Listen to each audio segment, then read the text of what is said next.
Mari kita berdoa sekali lagi. Bapa di dalam surga, berkatilah hamba-Mu, berkatilah anak-anak-Mu, berkati semua yang ikut kebaktian pada pagi ini, berkata-kata kepada kami, supaya kami mengerti isi hati Tuhan. Kami sesuai dengan pimpinan Tuhan, menjadi orang Kristen yang memuliakan Tuhan dan bersaksi membawa banyak orang kembali kepada Tuhan. Dengar doa kami yang kami panjatkan dalam nama Yesus Kristus, penebus dan juru selamat kami yang hidup. Amin.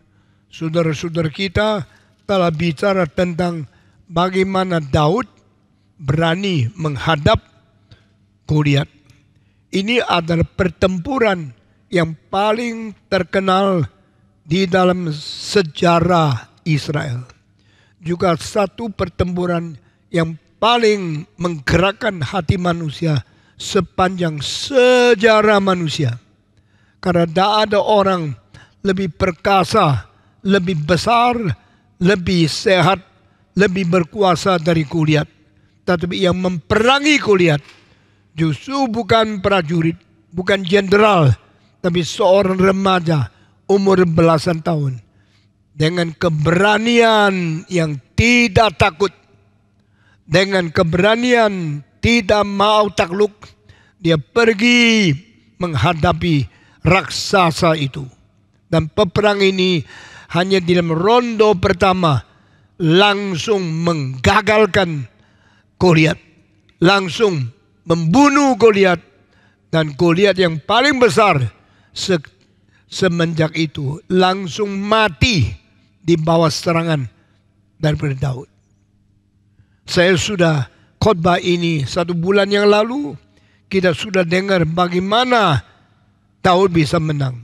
Dia tidak pakai pakaian besi, pakaian pelindung, tidak bawa tombak, tidak ada panah, tidak ada perisai, tetapi dia pergi sebatang kara, pakai baju biasa, bawa sesuatu stick atau sesuatu alat dari itu, sesuatu tali yang bawa satu batu pergi perang.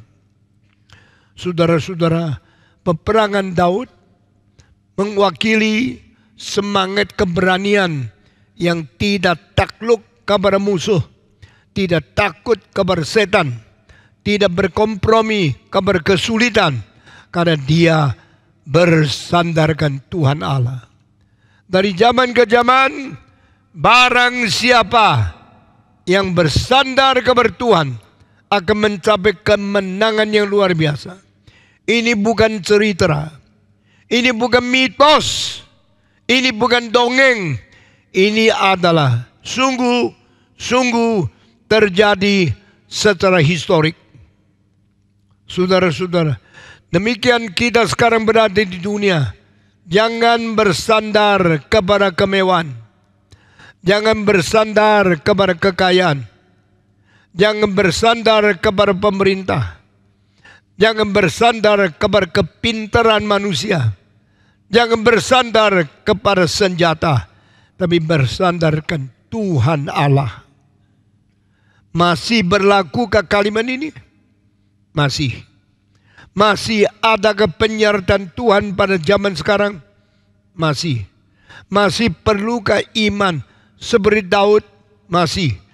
Bahkan di GRI, jikalau ada remaja yang berdasarkan iman dan prinsip Alkitab yang kita belajar daripada kitab suci, maka kita akan dengan sendirinya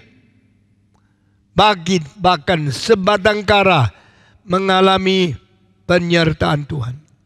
Salah satu contoh di dalam dunia ini adalah Stephen Tong yang umur 17 menyerahkan diri menjadi hamba Tuhan. Waktu itu saya tidak ada karya apa, tidak ada pengalaman apa, tidak ada gelar apa, tidak ada backing apa, tidak ada orang kaya yang menunjang, tidak ada pengetahuan tinggi dari luar negeri, tidak pernah mendapat gelar dari universitas. Umur 17, seorang pemuda sama seperti Daud yang tanpa ada dukungan, tanpa ada backing, tanpa ada penunjangan luar negeri atau sokongan orang kaya atau pinjaman uang dari bank, kita mengerjakan sesuatu yang menggempakan dunia. Ini kali saya mengunjungi satu gereja yang beribu-ribu anggota di Los Angeles seperti kita. Saya dulu kagum dan dulu sangat merindukan gereja ini karena mereka mempunyai kebaktian berapa kali hari Minggu. Setiap kali hadir berapa ribu orang seperti kebaktian di sini. Bedanya baru saya sadar gedung mereka cuma tingginya 8 meter, kita 36 meter. Gedung mereka dibangun dengan bahan yang murah, kayu dan sebagainya. Kita dengan beton yang megah sekali. Gedung mereka tidak ada parkir di bawah tanah. Kita mempunyai tempat mobil 650 unit. Ternyata Tuhan sangat memberkati kita. Di luar pengetahuan kita, kita sudah membangun gereja jauh lebih megah dari gereja di Chicago, gereja di New York, gereja di Los Angeles, gereja di gereja-gereja yang lain, kota-kota mega church yang paling besar. Semua tidak megah seperti gereja ini. Ini anugerah Tuhan yang kita tidak sadar. Ini berkat Tuhan yang kita tidak mampu. Tapi Tuhan justru memberkati yang tidak mampu. Yang tidak ada uang, tidak ada backing, tidak ada tunjangan pemerintah, tidak ada kiriman uang dari luar negeri. Gereja Reform Injil Indonesia dibangunkan dengan gedung yang besar ini, dengan menara 25 susun, tanpa bantuan orang kaya, tanpa pinjam uang dari bank, tanpa diberi kiriman uang dari gereja yang lain. Ini semua dikerjakan Tuhan kepada hambanya dan kepada orang Kristen yang berada di Jakarta secara miskin, tapi pertolongan dari Tuhan. Saudara, itu yang saya heran. Saya tak ngerti kenapa orang luar negeri kagum terhadap Indonesia. Kenapa pendeta di luar negeri sangat menghormati kita yang ada di Indonesia. Karena kita dibantu oleh Tuhan sendiri. Bukan ditolong oleh orang kaya. Bukan dipinjamkan uang oleh bank. Kita semua berdasarkan iman, sandar kepada Tuhan Allah. Saya harap setelah saya mati, banyak anak muda di gereja ini meneruskan semangat ini. Meneruskan iman, kepercayaan seperti ini. Meneruskan kebiasaan berstandar Tuhan seperti ini. Daud berkata kepada Goliat, "Aku datang perang dengan kamu." Goliat menjawab, "Kau kira saya anjing kah?" Dia ngomong sendiri loh. "Kau kira saya ini anjing? Masa engkau keluar, dah pakai baju perang, dah pakai baju besi, tidak pakai senjata tajam, engkau tidak bawa pisau besar, engkau bawa sesuatu seperti orang main mau menembak burung pakai kayu dan pakai tali dan pakai batu. Kau kira saya siapa?" Makin dia teriak, Daud makin diam. Dia tidak menjawab satu kalimat. Sesudah selesai Goliat bicara, Daud mengatakan kalimat, "Hari ini saya berperang lain dengan engkau. Engkau bersandarkan senjata. Engkau mempunyai militer yang banyak. Engkau punya tentara yang begitu banyak orang. Saya tidak ada apa-apa. Tapi saya tahu Tuhan pencipta langit dan bumi menyertai saya. Saya berperang dengan engkau karena saya hari ini pasti membunuh engkau." Anak kecil umur belasan tahun, kenapa berani mengatakan kalimat begitu megah, begitu menakutkan? Pasti hari ini saya membunuh engkau. Saudara-saudara, kalau engkau baca kitab dari Samuel, Nah, engkau membaca kalimat Daud sangat menggetarkan orang. Karena dia berbicara menghadap setan, menghadap musuh dengan tanpa sedikit pun takut kepada kuasa seberang yang ada di sana. Kita bersyukur kepada Tuhan. Daud berkata, kau bersandarkan senjata yang canggih, tentara yang kuat. Saya bersandarkan Tuhan yang menciptakan langit dan bumi. Saudara-saudara, iman kepercayaan yang tercantum di dalam kitab suci selalu menggugah, selalu mengingatkan kita, jangan sombong, jangan bersandarkan kekayaan, jangan bersandarkan kekuasaan, jangan bersandarkan bijaksana manusia, tapi bersandar kepada Tuhan yang telah menciptakan langit dan bumi. Saudara-saudara, hari itu Goliat yang lebih tinggi berapa kepala dari manusia biasa keluar dengan badan yang kekar, dengan kekuatan yang besar, dengan pengalaman yang menakutkan. Makin dekat, makin datang kepada Daud. Daud tanpa takut, dia tidak lari, dia berdiri tegak, dalam hatinya berdoa, Tuhan, sekarang nyatakanlah kuasamu, sertailah hambamu yang masih remaja ini. Daud mempunyai keyakinan, dia pernah merebutkan domba-domba yang dia gembalakan, yang diambil singa, yang direbut beruang, mau mengkoyak-koyak, mau memakan mereka. Daud pergi perang, mencabut jenggot daripada singa, mengambil domba keluar dari mulut singa, dan merampas domba-dombanya yang mau dimakan oleh beruang, merebas kembali, menyelamatkan mereka, bawa pulang domba ke dalam tempat di mana pelihara mereka. Saudara-saudara, ini bukan lelucon, ini bukan dongengan, ini bukan cerita kosong, ini fakta, karena Tuhan menyertai dia. Itu sebab Daud berkata, hei Goliat, hari ini saya pasti membunuh engkau. Hak apa dia mengatakan kalimat ini? Dengan dasar apa dia berani membual seperti ini? Berdasarkan pengalaman Tuhan menyertai kita.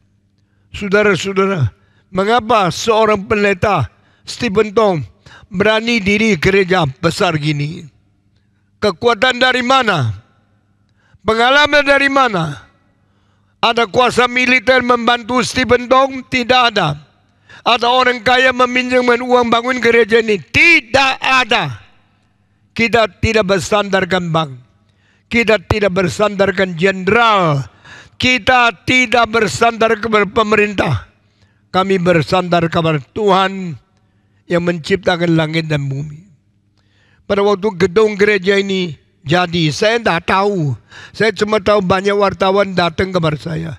Kenapa engkau berani membangun gedung besarnya 36 meter dengan menara salib yang 66 meter, sama dengan 23 susun tingginya hotel yang baru? Berdasarkan apa? Saya tidak bisa jawab. Saya cuma menjawab, Tuhan menyertai kita. Kenapa harus besar?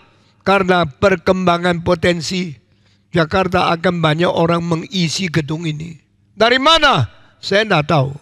Saya tahu di Kemayoran belum pernah ada sebuah gereja. Di Kemayoran belum pernah ada orang memuji Tuhan di daerah ini. Belum pernah ada kor, belum pernah ada pendeta berkhotbah. Ini daerah kosong, ini daerah yang belum pernah ada gereja. Tadi saya akan mendirikan gereja. Saya waktu letakkan batu, saya meletakkan batu di bawah tempat saya berdiri, yaitu 2 susun di bawah tanah. Saya letakkan batu pertama dengan angkat tangan. Tuhan, sertailah tempat ini. Tempat yang batu pertama diletakkan, besok di atasnya ada panggung gereja yang akan dibangun untuk mengabarkan Injilmu, memberitakan firman-Mu, akan mensiarkan khotbah setiap minggu dan akan didengar oleh orang-orang di seluruh dunia. Sekarang hal ini menjadi nyata. Khotbah yang saya sampaikan di tempat ini, yang di bawahnya ada batu pertama, telah menjadi mimbar yang diterima oleh banyak orang Kristen. Ada yang dari Harbin, ada yang dari Rusia, ada yang dari New Zealand, ada yang dari Australia, ada yang dari Amerika. Ini kali di New York, di Boston, di Philadelphia, di Washington DC. Ada orang datang kepada saya selama minggu mendengar khotbah di Amerika dari mimbar di Kemayoran. Saya tidak ngerti kenapa itu mungkin. Karena teknologi baru, kita menyiar dengan streaming, akhirnya mendengar berada di penjuru-penjuru yang ribuan, puluhan ribu kilometer di luar ikut kebaktian yang kita dengar khotbah yang sama di Kemayoran. Saya mengambil keputusan ikut gereja di sini. Saya beriman kepada Yesus Kristus. Saya tanya, sejak kapan engkau ambil keputusan menjadi orang Kristen? Dia menjawab, 4 bulan yang lalu. Saya doa, Tuhan terimalah orang ini, biar dia menjadi orang beriman kepada engkau. Karena dia atas pilihan sendiri, dia mau percaya kepada Tuhan Yesus. Saya tidak heran, saya tidak rasa aneh kalau Tuhan bekerja saben hari membawa orang kembali kepada dia. Saudara-saudara, Daud menjadi teladan setiap anak remaja di dalam setiap zaman. Daud menjadi teladan keberanian berperang kepada iblis, bersandar kepada kuasa Tuhan. Daud berkata, hari ini saya pasti membunuh kamu. Goliat dengar itu ketawa, hahaha. Hei anak remaja, dengan senjata apa engkau membunuh saya? Daud tidak tahu. Daud cuma tahu Tuhan akan meletakkan kepalamu di bawah tangan saya. Tuhan akan meletakkan jiwamu dimatikan oleh saya. Karena Tuhan saya menolong saya. Padahal pisau tidak ada, panah tidak ada, busur tidak ada, pedang tidak ada, perisai tidak ada. Hanya satu batu kecil dilempar dari tamparnya itu langsung menuju kepada otak, dekat kuping ada lubang telinga, yang batu itu langsung masuk ke dalam tanpa dihalang oleh apa-apa. Kalau itu bukan pimpinan Tuhan, itu apa? Kalau Tuhan bukan Tuhan yang menolong, siapa yang bisa? Tuhan telah bekerja dengan ajaib di antara seluruh alam semesta yang berpuluh-puluh ribu, ratusan ribu kilometer. Satu lubang kecil persis batu masuk. Itu tempat yang dipilih oleh Tuhan untuk mematikan Goliat. Saudara-saudara, kalau otak dikacaukan oleh satu batu, isi otak dihancurkan oleh satu batu kecil, masihkah manusia bisa berpikir? Tidak mungkin. Manusia masih bisa bangun berdiri dengan tidak mungkin. Langsung vertigo, langsung pikirannya hancur. Goliat langsung jatuh. Senjatanya berguna? Tidak. Pisau yang besar berfungsi? Tidak. Perisai yang berat bisa menolong dia? Tidak bisa. Batu itu melewati semua tempat yang kosong, langsung tembak kepada kepala itu, masuk ke dalam lubang, mengkopiorkan otak di dalamnya, menjadi kacau. Langsung Goliat yang besar jatuh tanpa bisa ditolong oleh apapun. dia langsung jatuh, langsung pingsan, langsung tidak berpikiran, langsung mati di situ. Herannya, ajaib Tuhan, herannya. Gedung ini bisa jadi, ajaib Tuhan, herannya. Gereja Reform Injili harus jadi di sini. Bukan karena pinternya pendeta, bukan karena banyaknya backing, bukan karena tentara menolong, bukan karena ada jenderal yang menopang, tapi karena Tuhan memberkati. Sekarang engkau melihat hari ini mungkin 3.000 yang ikut kebaktian. Ikut dari mana? Dari pimpinan Tuhan. Saudara-saudara, hamba Tuhan ini adalah anak yang lemah. Umur 3 sudah kematian papa. Seorang yang miskin, yang tidak berdaya, tetapi mempunyai kuasa lebih besar dari konglomerat yang paling kaya di Indonesia. Mereka punya rumah kecil-kecil. Stephen Tong punya rumah untuk Tuhan jauh lebih besar dari rumah orang paling kaya di Indonesia. Karena apa? Berkat Tuhan. Daud sedang membunuh Goliat, jatuh. Dia tidak usah takut. Dia jalan. Bukan Goliat mendekati dia. Dia mendekati Goliat. Karena dia tidak takut Goliat bangun lagi. Yang sudah jatuh, tidak mungkin bangun lagi. Yang sudah mati, tidak mungkin hidup lagi. Hanya tinggal jangka daripada kaki Daud dekat menuju dia.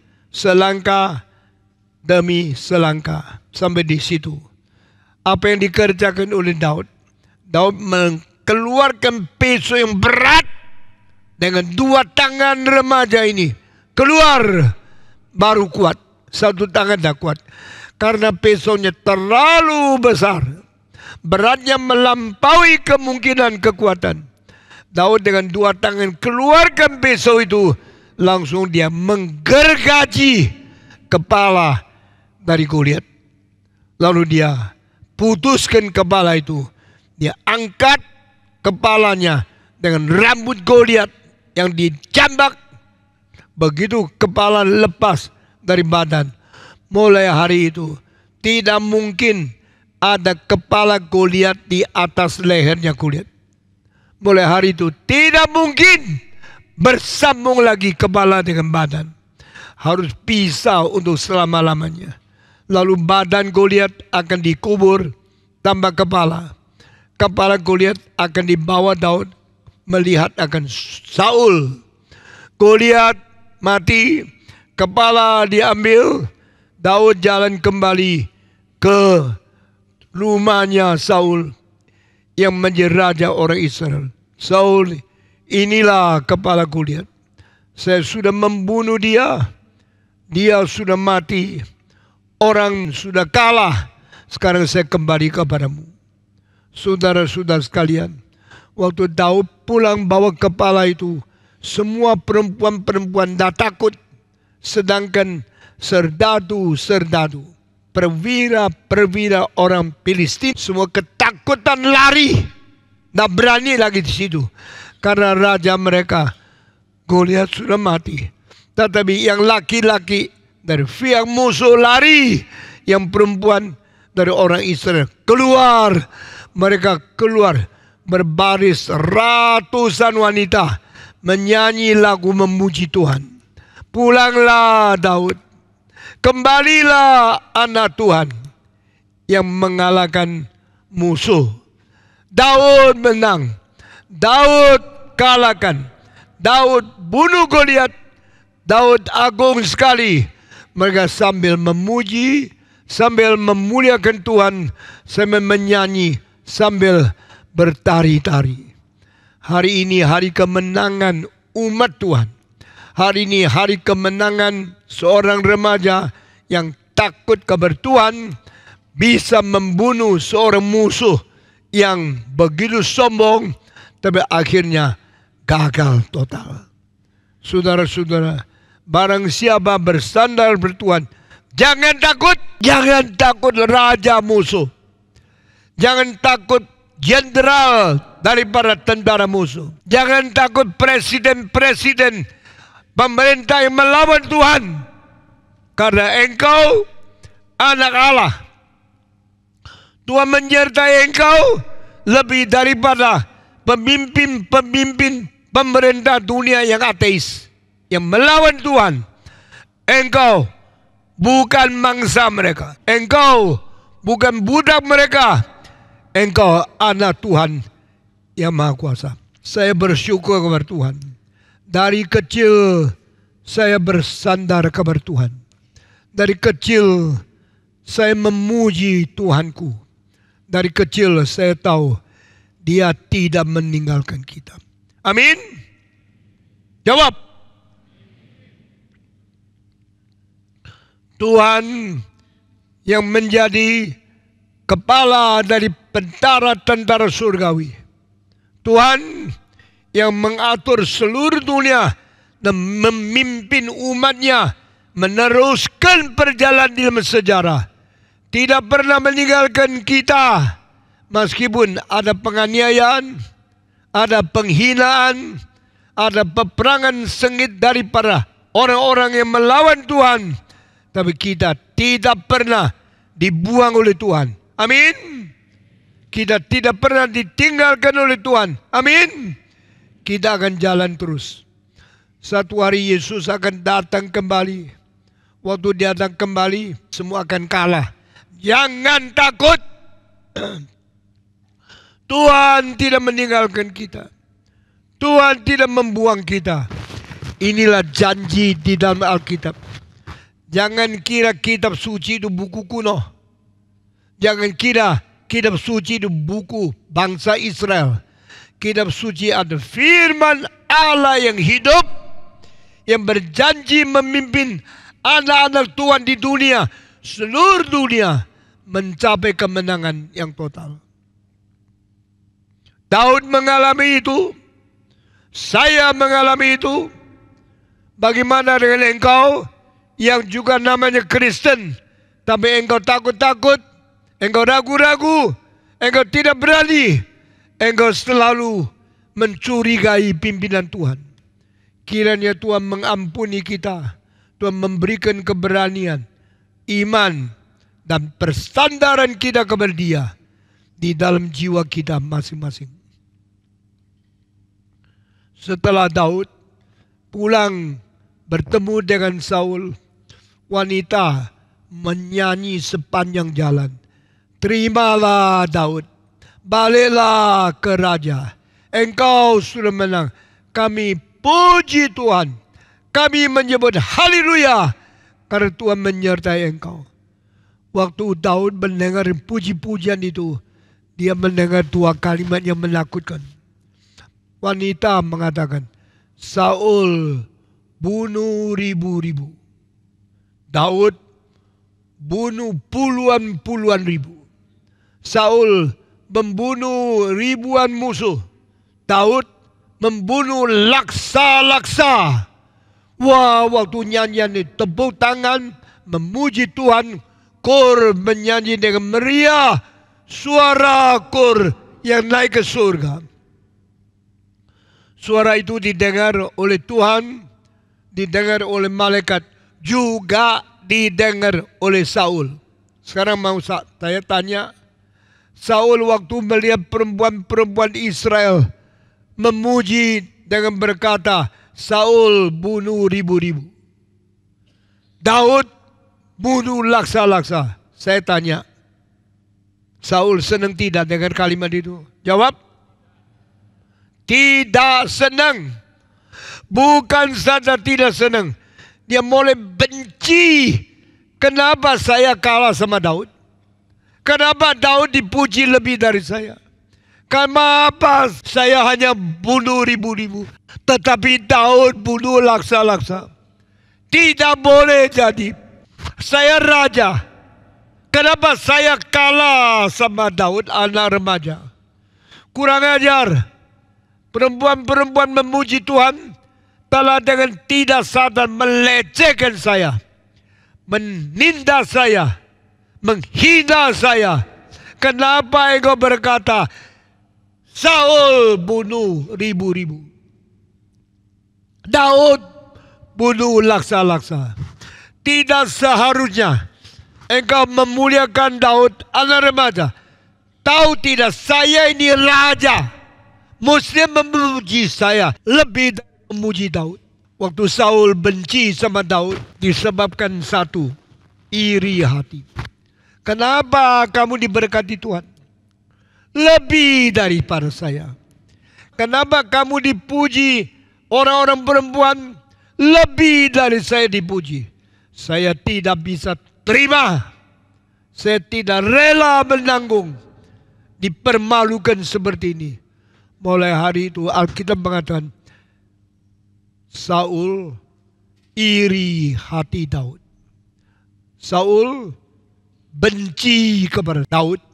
Saul mulai memusuhi anak muda ini. Dan dia mulai timbul satu pikiran, mau membunuh Daud. Minggu depan saya akan berkhotbah bagaimana caranya rencana Saul membunuh Daud.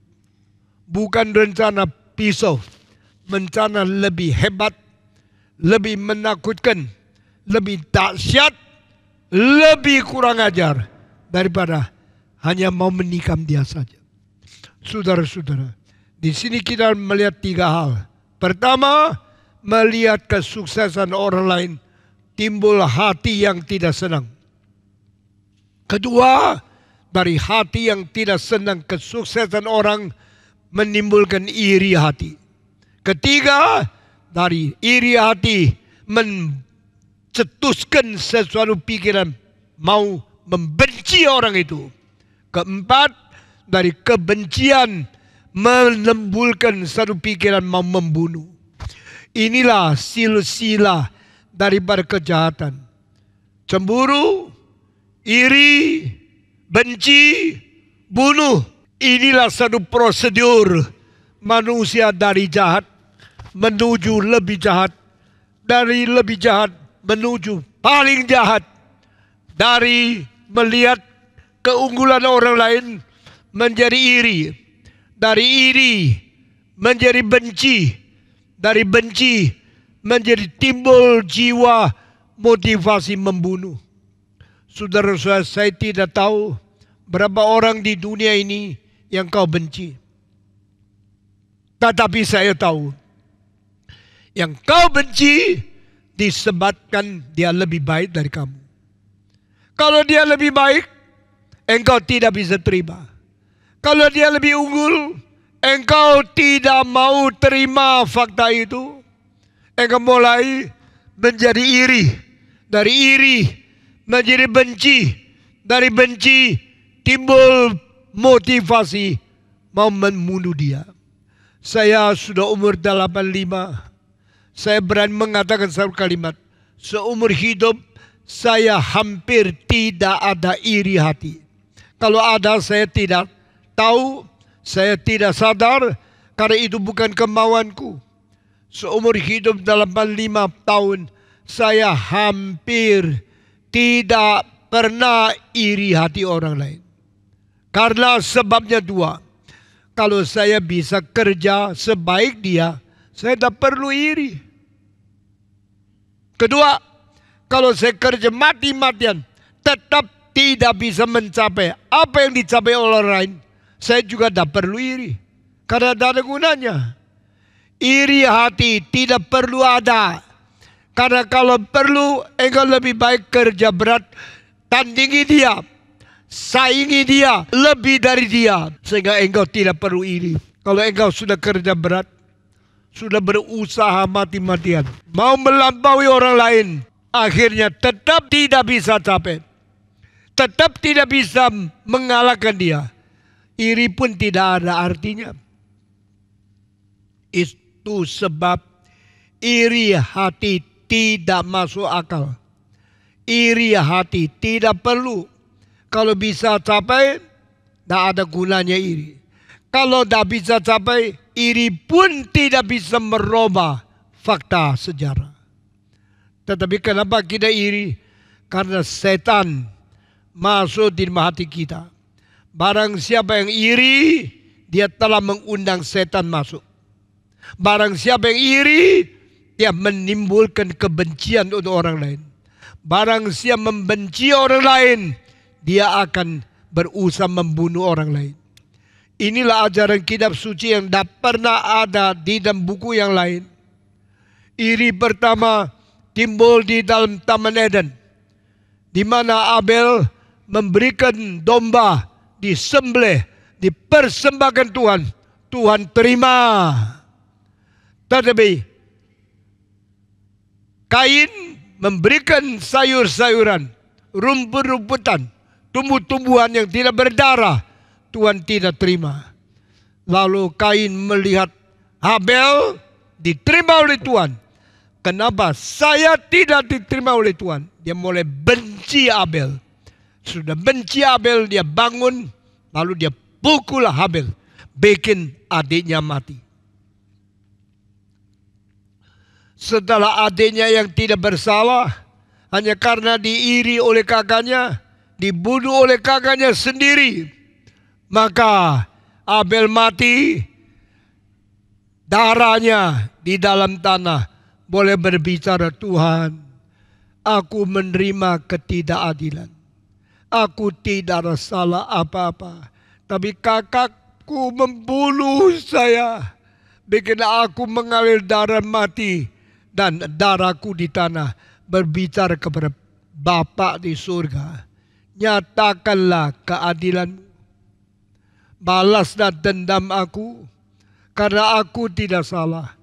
Kakakku membunuh aku. Tuhan berkata kepada kakaknya, yaitu Kain, di manakah saudaramu? Siapakah saudaraku? Apakah saya harus menjaga dia? Adikmu yang kau bunuh, darahnya telah melapor ke surga. Aku sudah mendengar suara dari bawah tanah, darah yang kau alirkan itu. Sekarang aku memberikan kutukan kepadamu. Aku akan mengusirkan engkau keluar dari tanah Eden. Engkau akan berkeliaran seumur hidup di permukaan bumi ini. Ada satu lukisan di mana Kain membawa anaknya, cucunya, cicitnya, buyutnya keliling di seluruh muka bumi dengan mengangkat kayu, tumpang orang, di bawahnya tidak roda. Sebab waktu itu belum ditemukan roda. Di dalam sejarah belum ada kereta, belum ada roda. Maka Kain mengangkat dengan cucu, buyut semua dengan kayu yang susah itu. Sudah bisa melihat, sangat menakutkan lukisan yang berasal aslinya di kota Paris. Saudara-saudara, iri hati selain membunuh orang lain, sebenarnya menyiksa diri. Barang siapa yang iri orang lain, tak pernah hidup sejahtera. Barang siapa yang cuma bisa iri orang lain, tak pernah hidup di dalam perdamaian. Karena iri menggerogoti, iri menyiksa dia, iri menganiaya dia, sehingga dia tidak pernah memiliki hidup yang damai, sejahtera. Demikianlah rasa Saul. Saul melihat Daud, dia tidak senang kalau Daud sudah matikan Goliat. Bukankah Goliat itu musuh orang Israel? Kalau musuh orang Israel dimatikan, mestinya orang Israel senang. Puji Tuhan, musuh sudah dimatikan. Tetapi meskipun musuhnya sudah mati, Saul menjadi marah di hatinya. Karena yang mematikan Goliat, kenapa bukan saya? Kenapa kamu? Daudnya masih remaja yang bisa mematikan dia. Saya tidak senang karena you lebih hebat dari saya. You bisa membunuh Goliat, bukan saya. Maka saya mulai benci engkau. Daud membunuh Goliat, jasa besar. Jasa itu tidak dipuji. Jasa itu tidak diingat. Jasa itu tidak dihargai. Tapi diiri, dibenci. Akhirnya menimbulkan motivasi membunuh Daud. Dosa Saul mulai nyata. Karena dia ingin membunuh orang.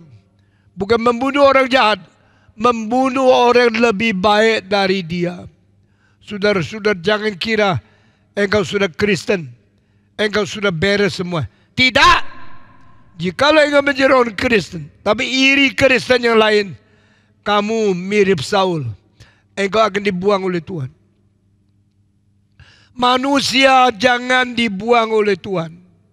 Kalau Tuhan sudah buang kamu, setan pasti datang mau mencari kamu. Demikian hidup dari Saul. Saul tidak mau Tuhan. Saul mau dosa. Saul tidak berpuji kepada Tuhan. Saul tidak bersyukur untuk Daud. Saul iri hati Daud. Saul benci Daud. Saul ingin membunuh Daud. Setelah menimbulkan hati motivasi membunuh Daud, dia meninggalkan Tuhan. Dia tidak mau Tuhan. Dia mau iri. Dia tidak mau puji. Dia mau benci. Dia tidak mau Tuhan. Dia tidak mau Daud. Dia mau membunuh Daud. Dia membuang Tuhan. Orang kalau membuang Tuhan, setan pasti diizinkan oleh Tuhan datang mengganggu dia. Alkitab mengatakan dua hal. Allah meninggalkan Saul. Kedua, setan, roh yang najis diizinkan Tuhan datang mengganggu akan Saul. When you depart from God, surely Satan will come to help you. Satan will come to possess you. Manusia yang tidak mau Tuhan pasti dimaui oleh setan. Manusia yang meninggalkan Tuhan, setan pasti datang mengganggu dia. Engkau bilang, kenapa ada roh jahat yang keluar dari Tuhan Allah? Apakah Allah mempunyai roh jahat keluar dari dia untuk mengganggu orang yang menjadi raja Israel? Tidak. Bukan Allah mempunyai roh jahat. Roh jahat kalau mau mengganggu seorang Kristen, dia harus minta izin dari Tuhan Allah. Dia datang ke surga. Dia datang menghadapi Tuhan. May I hurt your servant Saul? Bolehlah aku mengganggu hambamu yang namanya Saul, raja Israel itu. God says, because he depart from me, you can do it. Karena Saul sudah tidak mau Tuhan, maka Tuhan mengizinkan roh setan mengganggu orang yang meninggalkan Tuhan. Saudara-saudara, jangan lupa, kalau engkau tidak mau Tuhan, Tuhan membiarkan engkau keliaran sendiri. Dan Tuhan juga mengizinkan setan mengganggu engkau. Jangan lupa, engkau orang berharga. Setelah engkau tidak mau Tuhan, setan mau engkau. Kenapa Tuhan mengizinkan setan datang mengganggu Saul? Kalau Saul bernilai, dan setan itu menghargai nilai orang Kristen.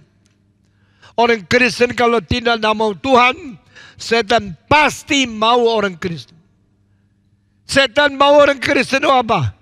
Untuk diganggu, untuk dirasuk, untuk diperalat menjadi instrumen yang jahat, menjadi gangguan bagi orang lain.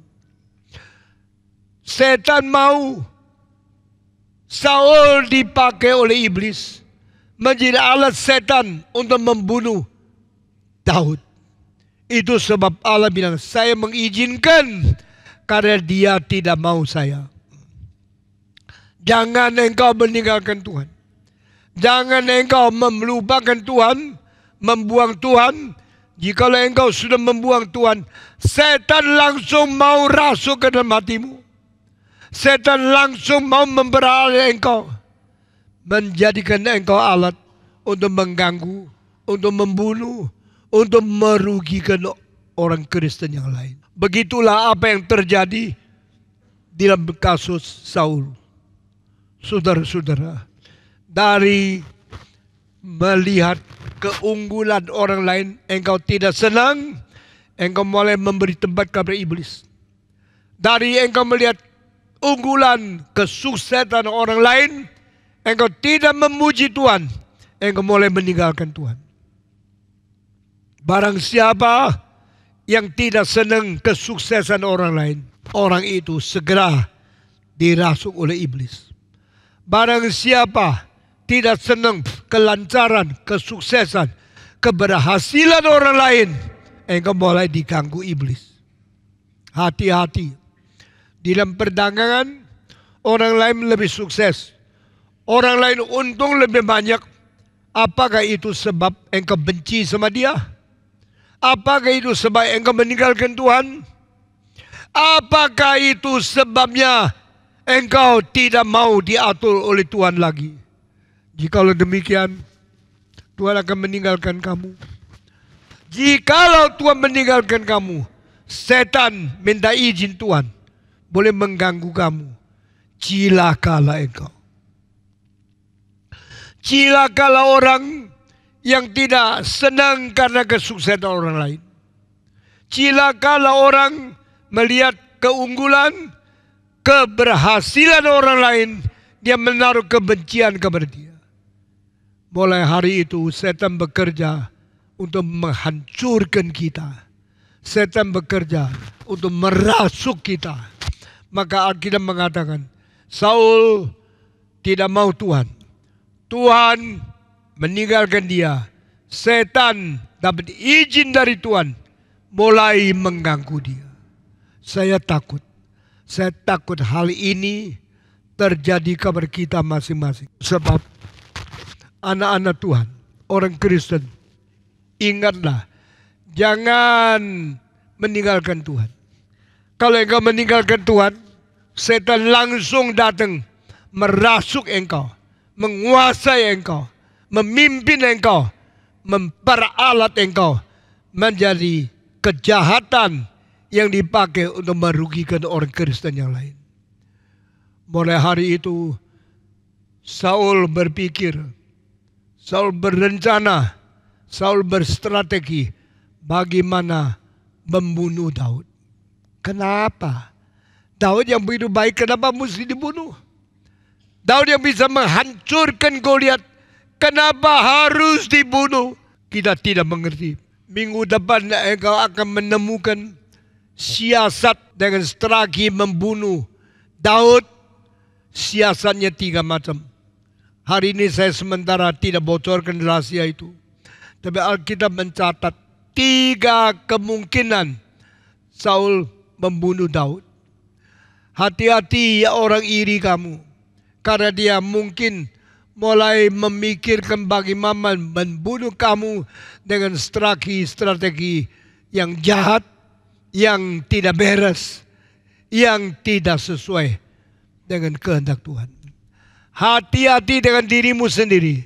Karena engkau benci orang lain, engkau mulai timbul perasaan untuk membunuh, membenci, dan berencana mengalahkan dia. Itu bukan kehendak Tuhan. Karena orang itu yang kau benci, orang yang dicintai Tuhan.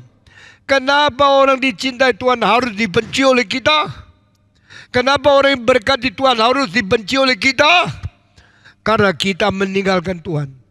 Kita tidak sadar setan sedang mengincar kita untuk memperoleh kita, untuk memperalat, menguasai kita menjadi budak dia yang merugikan orang lain. Saudara-saudara, dengar kalimat di bawah ini. Mulai hari itu Saul tidak ada damai, tidak ada sejahtera, tidak ada tentram di dalam hatinya. Karena dia dikuasai oleh iblis, dikuasai oleh kebencian, dikuasai oleh rencana membunuh orang lain. Apakah Tuhan mengizinkan dia membunuh? Tidak. Dia berkali-kali mau membunuh, tapi tidak mungkin terjadi satu kali. Karena Daud dipelihara oleh Tuhan. Tuhan tidak mengizinkan kejahatan boleh berlaku di dalam diri dia. Ingatlah, jika engkau cinta Tuhan dan engkau dibenci oleh orang, jangan takut. Engkau diinginkan akan dibunuh oleh orang lain, jangan khawatir. Tuhan menyertai engkau. Saudara-saudara sekalian, mulai hari itu yang tidak damai bukan Daud, yang tidak damai adalah Saul. Karena hatinya tidak tenang, hatinya tidak mencintai orang lain. Banyak orang yang tidak bisa cintai, apa sebab? Karena miskin, karena kasihan, karena bodoh, karena gagal. Hari ini saya mengajar kamu, jangan hanya mencintai orang gagal, hanya mencintai orang bodoh, hanya mencintai orang miskin. Engkau harus bisa mencintai orang yang bagus, orang yang sukses, orang yang disukai oleh Tuhan. Jikalau Tuhan senang satu orang, kenapa engkau tidak bisa senang? Kenapa engkau cuma bisa cinta orang yang jelek, orang yang tidak bagus, orang yang tidak unggul? Karena kesempatan menyatakan engkau lebih, menyatakan engkau kaya, bantu orang miskin, menjadi seorang berjasa. Tapi Tuhan kadang-kadang minta engkau mencintai orang yang lebih ganteng dari kamu. Gampang tidak? Kalau ada orang lebih sukses dari kamu, engkau bisa mencintai tidak? Orang beruntung lebih banyak dari kamu, engkau bisa mengasihi dia tidak? Itulah hal yang paling sulit. Mencintai yang sukses, yang ganteng, yang baik, yang sukses, yang untung, itu tidak gampang. Tapi Tuhan berkata, saya memberikan kemenangan kepada Daud. Bisakah engkau mencintai dia? Saya memberikan keuntungan kepada Daud, kau bisa toleransi dia. Saya memberikan kemenangan kepada Daud, dia membunuh Goliat, engkau bisa terima dia. Ini tidak gampang, tetapi kita harus belajar. Orang Kristen harus belajar cintai yang sukses, mencintai yang berhasil. Karena keberhasilan dia adalah kehendak Tuhan. Mari kita belajar. Mari kita minta Tuhan memberikan hati yang besar kepada kita. Dengan hati yang besar, melihat orang lain lebih unggul dari anak kita sendiri. Jangan iri, jangan benci, jangan bunuh dia. Melihat orang lain lebih sukses, pujilah Tuhan karena kesuksesannya. Pujilah Tuhan karena keuntungannya. Karena Tuhan berhak memberikan anugerah kepada siapa, maka orang itu dianugerahi. Tuhan berhak mengasihani siapa, maka orang itu dikasihani. Mari kita belajar sesuai dengan kehendak Tuhan, menjalankan apa yang Tuhan inginkan. Sehingga kita menjadi orang yang diberkati Tuhan, menjadi orang yang sesuai kehendak Tuhan, dipakai Tuhan.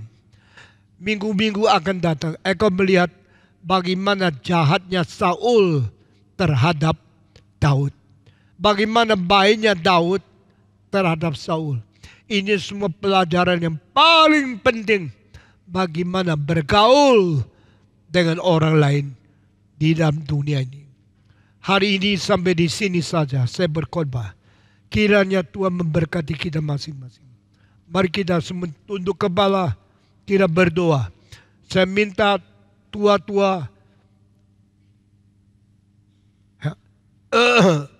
Murjanto naik ke atas, berdoa bagi kita masing-masing. Saya minta tua-tua Murjanto naik ke atas, pimpin kita untuk mereaksikan kita kepada Tuhan setelah mendengarkan khotbah ini.